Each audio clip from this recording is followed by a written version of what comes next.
semuanya obat-obatan dari luar, artinya dari Mas Roy sendiri. Dia tidak mau minum obat-obatan. Ya khawatir ya. Khawatirnya kan ya bisa aja terjadi kan, ada yang nyusup. Kalau ada film-film drama kan ada tuh, ada yang nyusup ngasih ke perawat lah, atau perawat palsu masuk ngasih sesuatu yang ke Mas Roy, kan nanti ada suatu hal yang tidak diinginkan. Saya betul-betul sakit hati atas tata cara penangkapan. Mau mandi nggak boleh, mau pakai celana panjang, dia pakai celana pendek nggak boleh. Dan yang paling celaka apa? Yang kurang ajarnya penyidik ini, dia masuk di kamar di mana istrinya tuh pakai celana pendek, kaos. Bayangkan kalau istrinya betul lagi ganti baju dan sebagainya, kan nggak boleh. Saya dengar dan saya mendapat pemberitahuan itu akan ke Kejaksaan besok jam 8 pagi.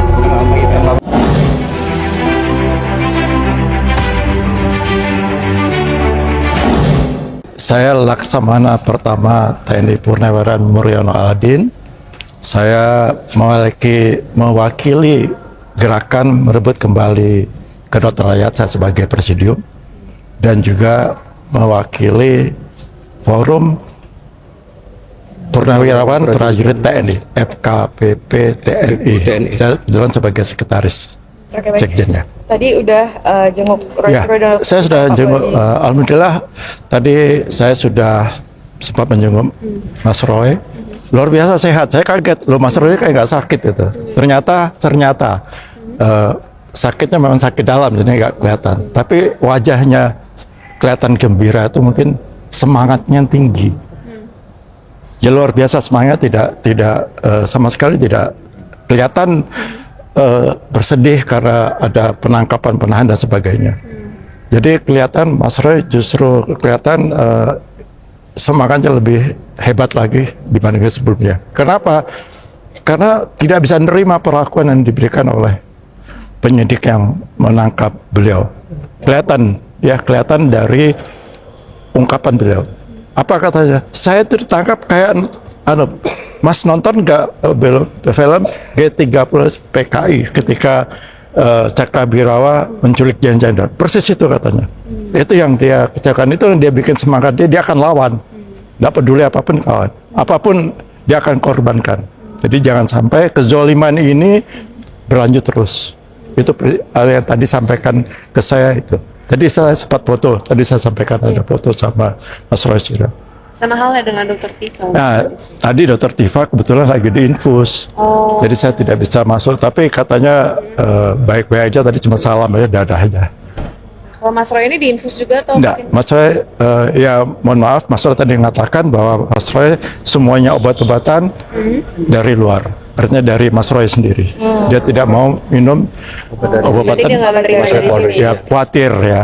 Ya, khawatirnya kan ya bisa aja terjadi kan, ada yang nyusup. Kalau ada film-film drama kan ada tuh, ada yang nyusup ngasih ke perawat lah, atau perawat palsu masuk ngasih sesuatu yang ke Mas Roy, kan nanti ada suatu hal yang tidak diinginkan. Termasuk juga kami mengunjungi Mas Roy ini atas izin keluarga, istrinya, jadi Bu Roy. Jadi kalau sudah ada izin Bu Roy, baru kami boleh masuk. Ya ini untuk mencegah hal yang tidak diinginkan aja, supaya tidak sembarang orang, siapapun bisa masuk. Tapi tadi sempat ngobrol nggak sih Pak? Panjang dengan lebar Mas Roy, ngobrol. Kondisi kesehatan seperti apa yang mengharuskan dirinya ini dirawat di dalam?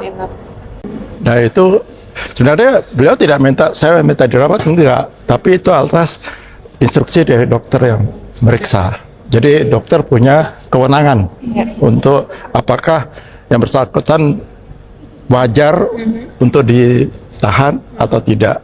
Nah ini dokter yang bertanggung jawab. Artinya dia berani menentukan langkah-langkah apa yang harus dilakukan dia sebagai dokter. Bahwa ini tidak boleh kalau kasus seperti ini, sakitnya seperti ini ditahan.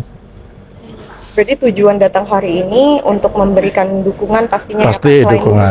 Apalagi itu Pak? Ya melihat kondisi Mas Roy, penangkapan Mas Roy. Jadi kami ingin lihat apakah Mas Roy ya parah banget sakitnya atau apa gitu. Dan ternyata alhamdulillah dia sangat gembira sekali. Tadi fotonya kan malah seger tuh. Lebih segar dari saya. Tapi tadi dari Mas Roy ini ada menyampaikan nggak, mungkin kayak yang ingin disampaikan entah ke polisian apa gimana gitu lewat Bapak gitu? Ya itu tadi, saya betul-betul sakit hati atas tata cara penangkapan. mau mandi nggak boleh, mau pakai celana panjang dia pakai celana pendek nggak boleh. Dan yang paling celaka apa? Yang kurang ajarnya penyidik ini, dia masuk di kamar di mana istrinya tuh pakai celana pendek, pakai kaos. Bayangkan kalau istrinya kebetulan lagi ganti baju dan sebagainya, kan nggak boleh. Mestinya kan harus ada tata cara, ada kode etiknya lah. Ini kan laki-laki masuk ke, kalau misalnya ya masuk wanita ya enggak apa, tapi kan ada Mas Roy laki, ya kan harus ada ini. Mas Roy itu kan bukan teroris, bukan kriminal, kan enggak pantas. Ini kan dia hanya pengkritik. Ini kan sudah jelas ya, ini kriminalisasi bagi para pengkritik pemerintah. Ini yang kita mau lawan. Kami lawan. Kami pada tanggal 19 begitu dengar Mas Roy ditangkap, kami dari FPP TNI atas perintah dari 4 jenderal, ya nanti kan saya ada kasih surat peringatan keras itu, kami langsung bikin surat ke Kapolda untuk tidak bisa menerima mengecam dan keras perlakuan yang diberikan oleh penyidik kepada Mas Roy dan Dr. Tifa. Itu yang pertama. Kemudian besoknya GMKR mengumpulkan lagi para tokoh-tokoh nasional dan beberapa teman-teman dari civil society. Kami bikin lagi pernyataan sikap yang lebih keras lagi, minta bebaskan Mas Roy dan Dr. Tifa. Kemudian juga mengecam dengan keras tindakan penyidik yang menangkap Mas Roy, karena itu jelas melanggar aturan SOP dari seorang penyidik. Kita menangkap, apalagi dia bukan teroris dan bukan kriminal yang dicari-cari ya. Dia selama ini bagus kok, wajib lapornya datang. Dia tidak mungkin pernah ada meninggalkan waktunya.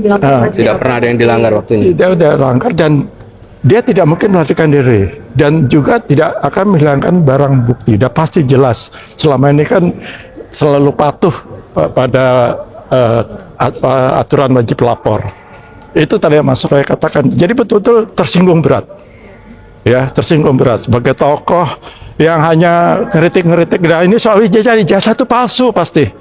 Mas Roy yang katakan 99,99% palsu. Kenapa bukan ijazahnya yang disuruh buktikan? Kan katanya Jokowi bilang akan saya buktikan di pengadilan. Bohong, tidak pernah menyampaikan itu di pengadilan. Kalau itu selesai ijazahnya, selesai semuanya. Ini yang bikin kacau belah negara ini kan Jokowi. Masa ijazah.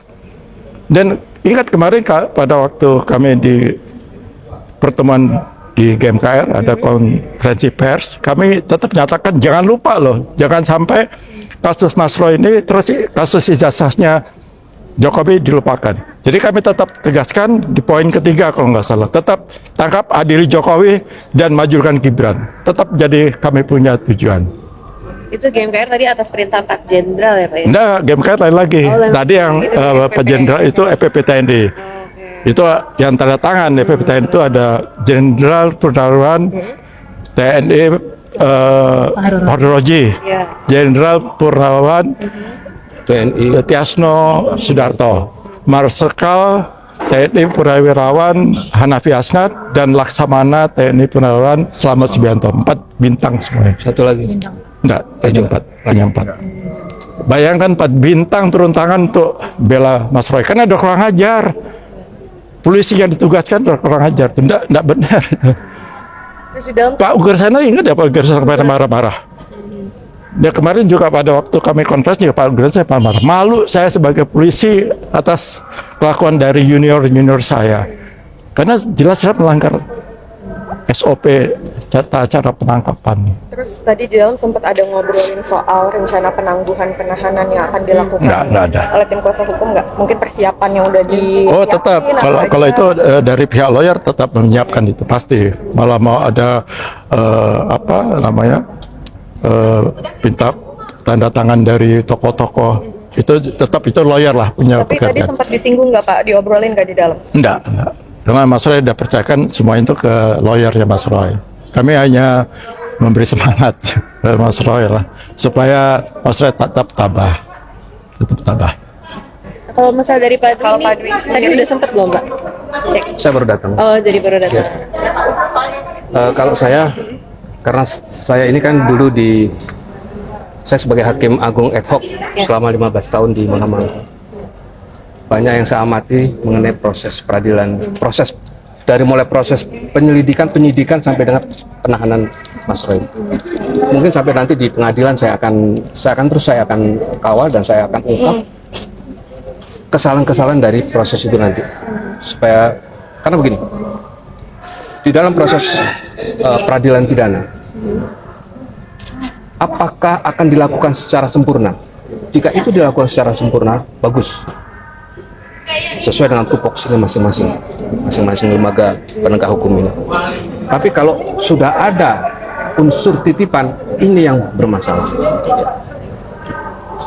Sekarang begini, saya melihat di dalam KUHP pasal 62 ayat 6 itu sudah dinyatakan secara tegas ketika karena begini, saya coba dulu saya urut ya, dari pasal 61 sampai 62 itu sudah dibatasi waktunya.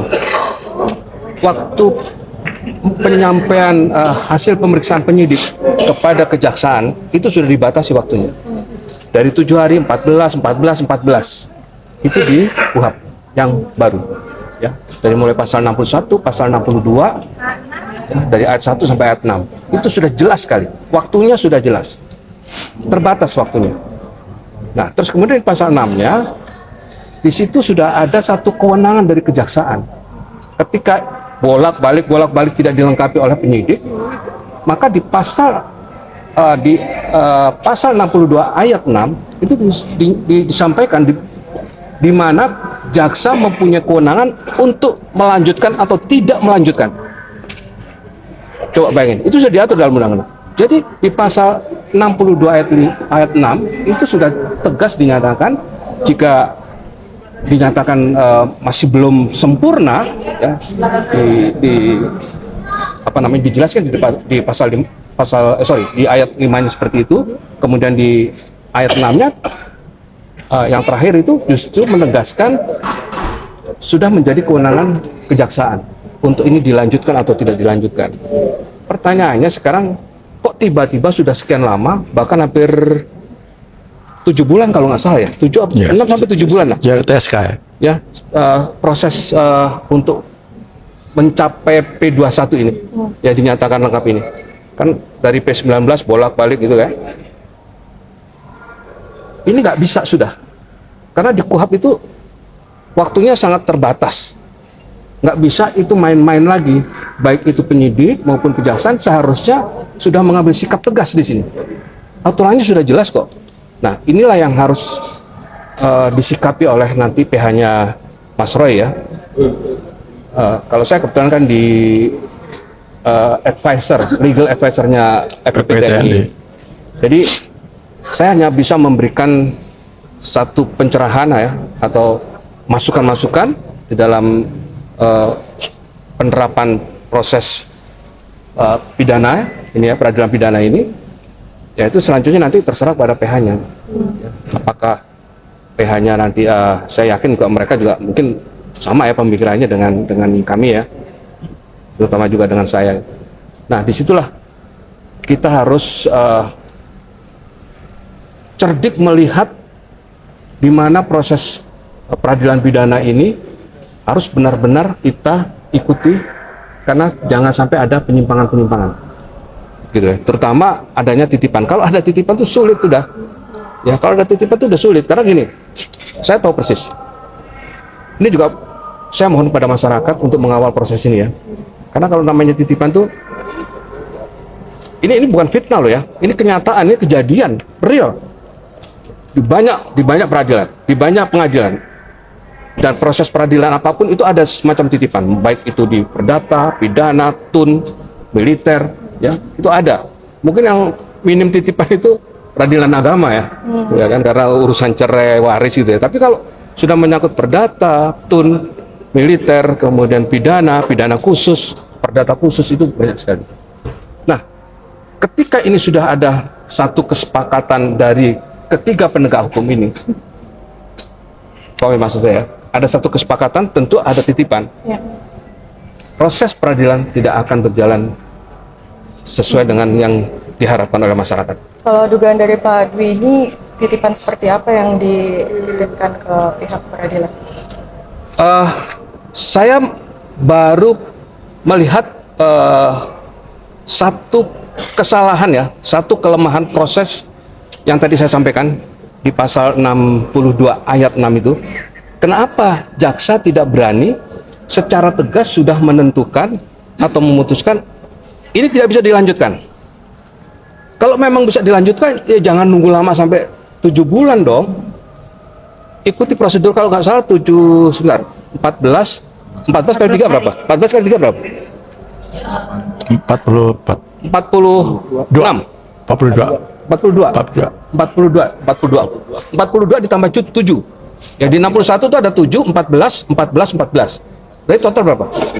Total 49. Mas Roy itu sudah lebih dari 49 hari kasusnya digantung. 7 bulan. Kenapa? Pertanyaannya kan gitu. Kenapa? Nah, inilah yang harus kita ungkap sebenarnya.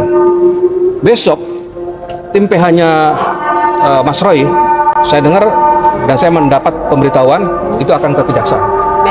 Besok. Jam 8 pagi. Jam 8 pagi. Ya, besok. Itu untuk upaya penangguhan itu, Pak? Saya belum tahu apa yang akan, saya baru tanya tapi belum dijawab. Saya nanya lewat WA ke tim PH-nya Mas Roy, tapi belum dijawab. Saya nggak tahu apakah mengajukan penangguhan atau tidak. Ya.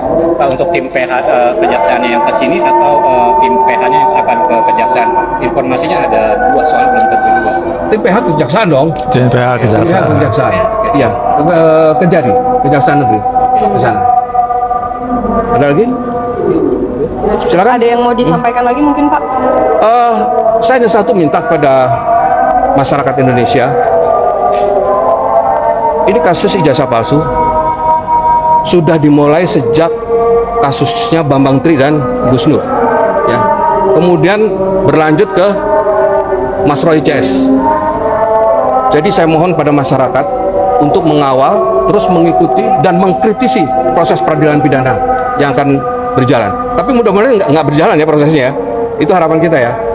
Ada penangguhan, bukan sekedar penangguhan, tapi kalau bisa ya jaksa berani memutuskan untuk tidak melanjutkan. Itu hak deponering daripada kejaksaan, dan itu yang harus diambil oleh kejaksaan. Oke, cukup, Pak. Terima kasih banyak. Terima kasih. Masih. Saya